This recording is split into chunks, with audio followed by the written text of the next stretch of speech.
श्रीमहागणाधिपतये नमः। शुक्लां ब्रह्मविचारसारपरमामाद्यां जगद्व्यापिनीं वीणापुस्तकधारिणीमभयदां जाड्यान्धकारापगां हस्ते स्फाटिकमालिकां विदधतीं पद्मासने संस्थितां वन्दे तां परमेश्वरीं भगवतीं बुद्धिप्रदां शारदां।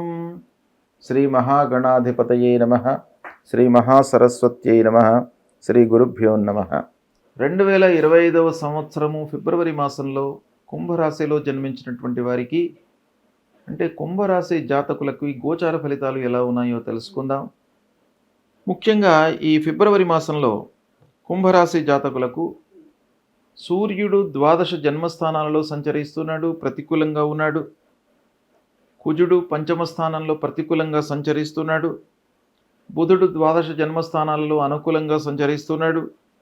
గురువు అర్ధాష్టమ స్థానంలో ప్రతికూలంగా సంచరిస్తున్నాడు. శుక్రుడు ద్వితీయ స్థానంలో అనుకూలంగా సంచరిస్తున్నాడు. శనైశ్వరుడు జన్మస్థానంలో ప్రతికూలంగా సంచరిస్తున్నాడు. రాహు ద్వితీయ స్థానంలో ప్రతికూలంగా ఉన్నాడు. కేతు అష్టమ స్థానంలో ప్రతికూలంగా ఉన్నాడు. ఈ విధంగా ముఖ్యమైనటువంటి గ్రహాలు ఈ స్థానాలలో సంచరిస్తున్నాయి. ఈ గ్రహస్థితిని చూసినట్టయితే ఎక్కువ గ్రహాలు ప్రతికూలంగానే సంచరిస్తున్నాయి. బుధుడు శుక్రుడు మినహాయించి మిగతా గ్రహాలన్నీ కూడాను ప్రతికూలంగానే సంచరిస్తున్నాయి. అయితే బుధుడు శుక్రుడి యొక్క ప్రభావం మూలకంగా తాత్కాలికంగా ఈ నెల లోపల కొన్ని విషయాలలో మీకు మంచి జరిగే అవకాశాలు కూడాను ఒక పక్కన గోచరిస్తున్నాయి. అయినప్పటికీ ప్రధానమైనటువంటి గ్రహాలు వాటి యొక్క స్థితి ప్రతికూలంగా ఉంది కాబట్టి కొంత ఇబ్బందులు కుంభరాశి వారికి తప్పవు ఈ మాసంలో. ఓవరాల్గా మనం చూసినట్టయితే ప్రతి విషయం లోపల కూడాను మీరు ఆచితూచి వ్యవహరించాలి. 1కి 4 సార్లు ఆలోచించండి. ప్రారంభించేటువంటి పనిని కూలంకషంగా మీరు తెలుసుకోండి. వాటి యొక్క పూర్వాపరాల గురించి తెలుసుకున్న తర్వాత ప్రణాళికాయుతంగా ప్రారంభం చేయండి. అప్పుడు మీకు విఘ్నాలు, ఆలస్యము, తర్వాత ఆర్థికపరమైనటువంటి సమస్యలు కొంత తగ్గే అవకాశాలు ఉంటాయి. అయినప్పటికీ ప్రారంభించిన పనుల లోపల మట్టుకు ఆలస్యం గోచరిస్తుంది. దానికి మీరు ఎఫర్ట్స్ పెట్టుకొని అలాంటివి ఆటంకాలు రాకుండా ఉండడానికి చూసుకోండి. ఇకపోతే ఉద్యోగస్తులకు కొన్ని ఇబ్బందులు కనబడుతున్నాయి ఈ మాసంలో. ఉద్యోగము మారకుండా ఉండడము మంచిది. ముఖ్యంగా స్పెసిఫిక్గా ఈ మాసంలో ఏంటంటే ఏదైతే ఉద్యోగం చేస్తున్నారో ఆ ఉద్యోగాన్నే కొనసాగించడం మంచిది. మీకు ఏదో ప్రలోభానికి లోనయ్యి కొత్త ఉద్యోగంలో మీరు చేరుదాము అనేటువంటి ఆశ ఒకవైపున జనించినప్పటికీ ఈ మాసం లోపల మీరు చేస్తున్నటువంటి ఉద్యోగంలోనే కొనసాగడము అన్ని విధాలుగా మంచిది. మళ్ళీ మంచి టైం వచ్చినప్పుడు మీరు కొత్త ఉద్యోగంలోకి స్విచ్ ఓవర్ కండి. ఇకపోతే చేస్తున్నటువంటి ఉద్యోగం లోపల కూడాను బరువు బాధ్యతలు పెరుగుతాయి. ఎక్కువ సమయం వెచ్చించవలసి వస్తుంది. ఎక్కువ ఎఫర్ట్స్ పెట్టవలసి వస్తుంది ఉద్యోగస్తులు. అయినప్పటికీ మీ పనితనానికి గుర్తింపు ఉండకపోవడము, అధికారుల నుండి ఆదరణ లేకపోవడము, అధికారులు కూడాను మీ యొక్క పనిని గుర్తించకపోవడము, ఇలాంటివి ఎన్నో మీకు నెగిటివ్ ఎఫెక్ట్స్ ఉండేటువంటి అవకాశాలు ఈ మాసంలో కనబడుతున్నాయి. కాబట్టి ఉద్యోగస్తులు ప్రత్యేకించి ఈ మాసంలో చాలా జాగరూకతతో వ్యవహరించాలి. ఇక అన్నదమ్ములు, బంధువులు, స్నేహితులు, ఆత్మీయులు వీళ్ళ విషయం ఆలోచించినట్టయితే వీరి మూలకంగా మీకు 50% అనుకూలంగా ఉంది, 50% ప్రతికూలంగా ఉంది. కాబట్టి ఎక్కువ దురుసుగా ప్రవర్తించకుండా, సాహసించి నిర్ణయాలు తీసుకోకుండా మీకు ఎంతవరకు అవసరమో అంతవరకే మీరు చర్చించండి. కలహాలలోకి మధ్యవర్తిత్వం వహించకండి. సాక్షిగా మీరు వెళ్ళకండి. ఏవైనా కార్యక్రమాలలోకి మీరు ఇబ్బందులలో పడతారు. ఇక భూ వ్యవహారము, వాహనముల కొనుగోలు చేయడము, ఇలాంటి విషయాలు మీరు పోస్ట్పోన్ చేసుకోవడం మంచిది. ఒకవేళ ఏదైనా కూడా మీకు తప్పని పరిస్థితిలో చేయవలసి వస్తే జాగ్రత్తగా బాగా ఆలోచించి డాక్యుమెంట్స్ వ్యవహారంలో కానివ్వండి, తర్వాత వాటికి సంబంధించినటువంటి పూర్వాపరాలు బాగా జాగ్రత్తగా తెలుసుకున్న తర్వాతనే మీరు కొనుగోలు చేయండి. లేనట్టయితే మీరు ఇబ్బందులకు గురయ్యేటువంటి అవకాశం బాగా కనబడుతుంది. ఇకపోతే విద్యార్థులు కొంత శ్రమించవలసినటువంటి సమయము, ఊహించిన ఫలితాలు ఉండవు. కనుక ఎఫర్ట్స్ మీరు చాలా పెట్టాలి. విద్యార్థులు బాగా కష్టపడితే కానీ ఫలితం మీకు అందే అవకాశాలు లేవు ఈ మాసంలో. కాబట్టి మీ వైపు నుండి ఎఫర్ట్స్ బాగా అవసరము.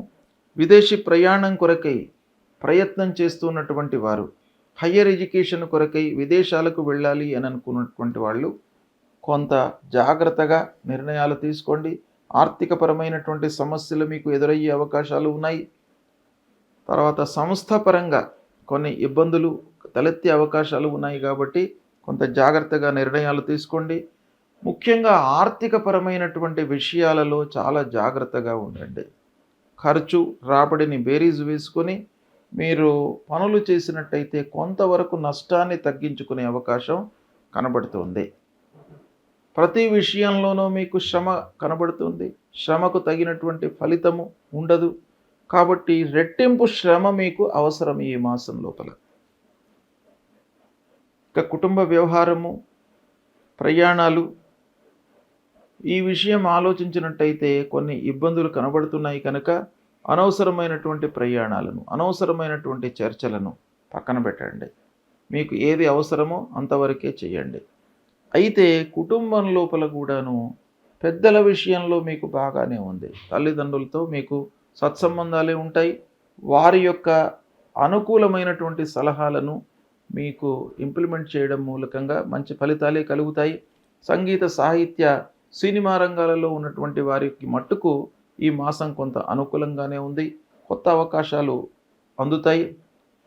ఇక ముఖ్యంగా వైద్య వృత్తిలో ఉన్నటువంటి వారికి, న్యాయవాద వృత్తిలో ఉన్నటువంటి వారికి తాత్కాలికంగా ఈ ఫిబ్రవరి మాసం బాగా కలిసి వస్తుంది. కనుక ఈ ఫిబ్రవరి మాసంలో మీకు మంచి పేరు, గౌరవ మర్యాదలు, సంఘం లోపల కూడాను ఒక స్థాయి పొందేటువంటి అవకాశాలు బాగా కనబడుతున్నాయి. కోర్టు వ్యవహారాలు మీకు అనుకూలంగా ఉంటాయి. చేతిలో ఉన్నటువంటి వ్యాపారానికి ఇబ్బంది లేదు. కొత్త వ్యాపారం మట్టుకు ప్రారంభించకండి. ఇలాంటి ఫలితాలు కుంభరాశి వారికి ఈ మాసంలో ఉన్నాయి. అయితే ప్రతికూల ఫలితాలే ఒక పక్కన ఎక్కువగా కనబడుతున్నాయి. కనుక మీరు జాగ్రత్తగా నిర్ణయాలు తీసుకున్నట్టయితే కొన్ని నెగిటివ్స్ను అధిగమించేటువంటి అవకాశాలు ఉన్నాయి. ఇక ఏ గ్రహాలు మనకు ప్రతికూలమైనటువంటి ఫలితాలు ఇస్తున్నాయి అనే విషయాన్ని ఆలోచించినట్టయితే అర్ధాష్టమ స్థానంలో గురువు. కాబట్టి గురువు యొక్క అనుగ్రహం మీకు కావాలి. మాతాపితృవులు ప్రథమ గురువులు గనక వారిని ప్రతినిత్యం కూడాను మీరు సేవించండి. పొద్దున లేవగానే వారికి పాదాభివందనం చేయండి. వారి యొక్క బాగోగులను తెలుసుకోండి. వారికి సపర్యలు చేయండి. తద్వారా మీకు ఆ గురువు యొక్క అనుగ్రహం లభిస్తుంది. శనీశ్వరుడు జన్మస్థానంలో సంచరిస్తున్నాడు. మనకు సందిగ్ధమైనటువంటి వాతావరణం, అస్థిరమైనటువంటి వాతావరణాన్ని ఇస్తాడు. అంటే నిర్ణయము తీసుకోవడం లోపల, డిసిషన్ మేకింగ్ లోపల మీకు ప్రాబ్లమ్స్ కలిగేటువంటి అవకాశం ఉంటుంది. వాటి నుండి విముక్తులు కావడానికి మీరు ఆంజనేయ స్వామిని దర్శించుకోండి. హనుమాన్ చాలీసా పారాయణం చేయండి. నవగ్రహ స్తోత్ర పారాయణం చేయండి. వీటి మూలకంగా మీకు మంచి ఫలితం కలుగుతుంది. రాహుకేతువుల విషయమై అమ్మవారిని సందర్శించుకోండి. ఈ పరిహారాలు చేసుకున్నట్టయితే మీకు దుష్ప్రభావము తగ్గి శుభ ఫలితాలు కలిగేటువంటి అవకాశాలు ఉంటాయి. శుభం.